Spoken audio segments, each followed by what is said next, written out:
Tuesdays and Thursdays at 12:15 Eastern and 9:15 a.m. Pacific. So I am drstaceycooper.com. is where you can find more information about fueling your body better for better body function naturally.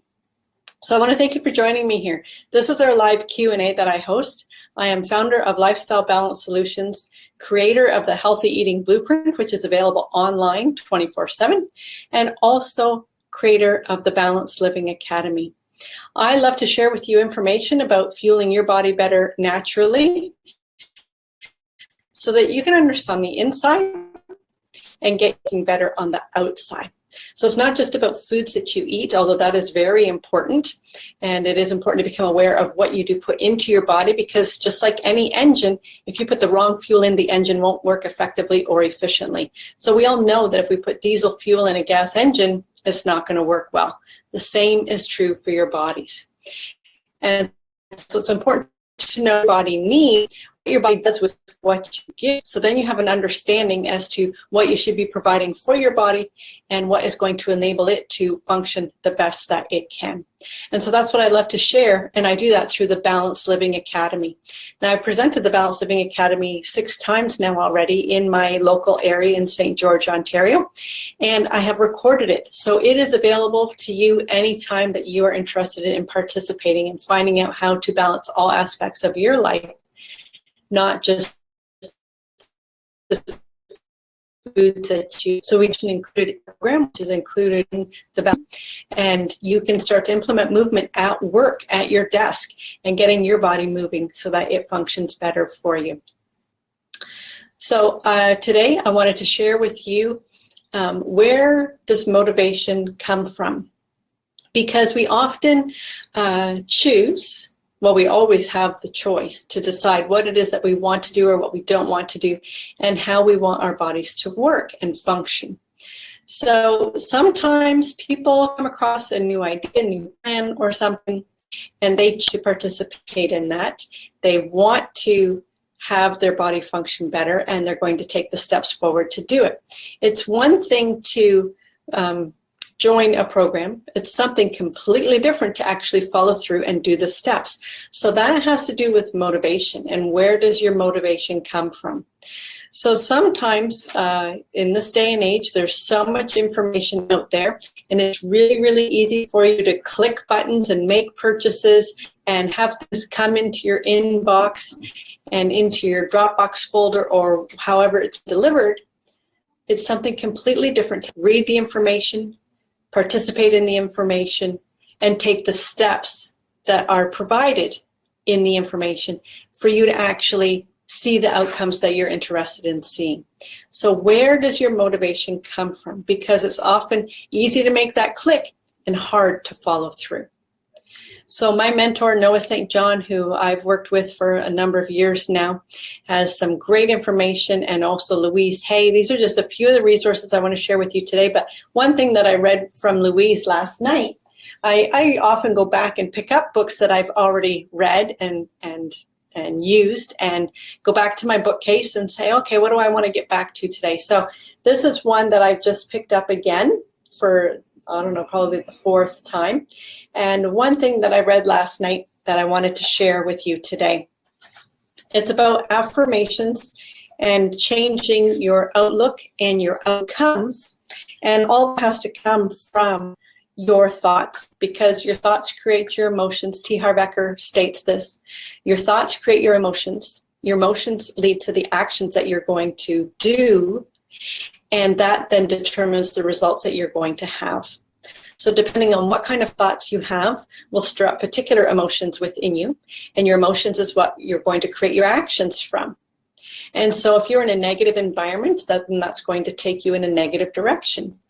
You have the choice to change what your thoughts are, and when you choose to change your thoughts, that then changes the emotions that you feel on the inside, which then will change your actions. So when you come from a place of gratitude and love and acceptance, and you are thankful for you and everything that you do have, even if you may feel that that is not much, when you start from a place of gratitude and even be thankful for being able to take that first breath each morning when you wake up, and thankful for the place that you do have to sleep, and to be thankful for your next meal that happens to be on the table for you or that you've prepared. When you start from that place of just noticing the tiny things, then you will start to recognize greater and greater things to be grateful for. This physically changes the energy within your being. It then changes the energy that you radiate out from yourself. That then changes how people perceive you because your energy has shifted. And they then will respond to you in a different way as well. And you will find how relationships change, interactions change, because your energy has changed and now you're attracting a different kind of energy. So it's all connected and very, very important. So what I wanted to share with you is that affirmative statements, when you state things in the positive and not just saying, oh, I wish that I felt better or I wish that I had better health, you're still focusing on the negative. Whereas when you change to a positive, say, I am healthy, taking care of my health goals today. That puts it into a positive. So negative and positive are really, really important to be conscious about. So affirmative statements, Louise Hay states, are going beyond the reality of the present into the creation of the future through the words you use in the now. So it's really important to go beyond the reality of the present. So if you feel that you're in a place of lack, then we're not focusing on the lack. We are focusing on what you do want and what you want your outcomes to be, which is in the future. But you state it as if it is occurring right now in the present. And think what you want. That then enables you to start to realize the steps in regards to how to get it, which then leads to the results of you actually obtaining what it is that you want. So motivation, that's some of the things that I wanted to share with you. So Louise Hay, great writer and great information. I have also Noah St. John, his book of Affirmations. So your brain is just like Google. It is a search engine. And when you start to ask yourself questions, and this just spells right off from what I just finished talking about, when you start to ask yourself questions, your brain automatically starts to search for the answers. So why is the sky blue? You don't immediately go to envisioning a blue sky. You immediately go to the question of why is the sky blue, and you start to contemplate, why is the sky blue? The exact same thing happens for anything that you want to create. So why am I so happy today? Now you may not be really, really happy, but when you state the question, why am I so happy today? Well, it's sunny today. Well, I was able to get myself to work today. Well, I had a great morning with the kids as they were on their way to school. So when you start to be thankful for those little things and start to recognize those little things that you're happy about, that then again shifts your energy within and changes your perspective and also changes how people are going to interact with you. So I highly recommend Noah's book of Affirmations because this will help you attain any goal that you want. Why am I so successful? Well, today I took the steps forward to implement this thing, and that is what has now led me to this result for today. That's how this works.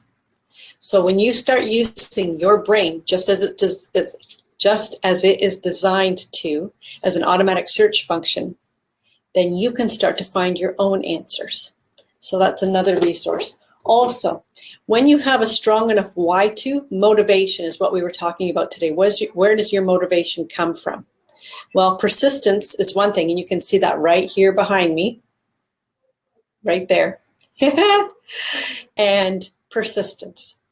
When you have a strong enough why to, you will persist until you reach that goal that you have set for yourself.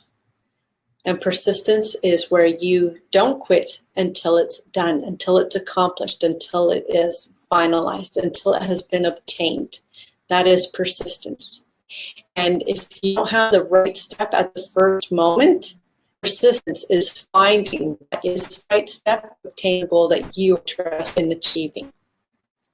So don't drop it until you've got it. So where does motivation come from? Until you have a strong enough why to within to drive you forward, it is really difficult to continue on a path. So for example, if you want to quit smoking, it is really, really difficult for many, many people to try and do that. So not only do you have to think that, oh yes, I want to quit, until you have a strong enough why to inside to convince you that quitting outweighs the benefits that you perceive from smoking in the first place, then it's going to be really difficult to quit. But once you have found that strong enough why to, whether it be, you're doing it for a family member to protect their health as well, because secondhand smoke is detrimental. So until you found that, or you finally decided that it is not improving your health at all and your health is important to you and you want to change that, when you have that deep desire that it is tied to your emotional well-being and you have made that choice that this is something that you truly want to accomplish, then you will be able to accomplish that. But you have to give yourself permission to succeed. And that is another book by my mentor, Noah St. John, Permission to Succeed. And when you start to master your mindset in order to be able to achieve anything that you want in your life, then that is a key component. Because if you don't have the mindset to follow through on the tasks and have the motivation to reach the end point, then you're always going to be spinning your wheels and never getting to that final destination. And we are programmed to conserve energy. That is how our bodies function. And we are programmed to have habits. And when you always default to the habits and not take that step forward and step out of your comfort zone and put a little extra effort and energy into accomplishing something, then you always stay in that stagnant position. So I strongly advise you, if there are things that you want to change in your day, in your life, in your health, find your why to. If you need help doing that, drop me a line. Drop me an email. Just email directly, Dr. Stacey at drstaceycooper.com. You can reach me on Facebook. All of these previous episodes of Ask Dr. Stacey are available on my Facebook page. Just go to Lifestyle Balance Solutions. You can like the page there. All of the videos are all tagged with their topic, and you can find healthy ways to nourish your body and enhance your vitality naturally right there. If you're not on Facebook, then the YouTube. I'm on many different social media platforms. Just go to Dr. Stacey Cooper on YouTube. Again, all the previous episodes, you can check them out. You can connect with me directly from my website. If you want to start to eliminate your hidden energy drainers and you don't know what steps to take to do that, because you may not even realize that some things are draining energy from your system, then just go right to my website, drstaceycooper.com. Right there is a free 2-part video series, Eliminate Your 5 Hidden Energy Drainers. Just pop in your name and email address right on the page there, and you'll get it delivered immediately to your inbox. There's a map that you can download as well, which has neat little cues that you can post in a prominent place in your kitchen, like on the fridge door. And that's just a gentle reminder of things and choices that you can make to help to enhance your vitality naturally. There's many different ways, many different forms of information in regards to how you learn best. And also, mindset is a huge factor. So if you would like some help and some guidance, by all means, just reach out and we can find what your next best steps are. Let's set up a call and I can give you a complimentary session where we discover your next best steps for improving your vitality naturally. I look forward to hearing from you and sharing with you again, Tuesdays and Thursdays, Dr. Stacey, 12:15 Eastern. So thank you for joining me. And but as always, if there's anything that you would like to hear about, what you would like to know about, or questions that you have, just email me at drstacey@drstaceycooper.com, and I can bring that forward for this program and share with you more healthy living tips. So here's to your enhanced vitality. Have a great day.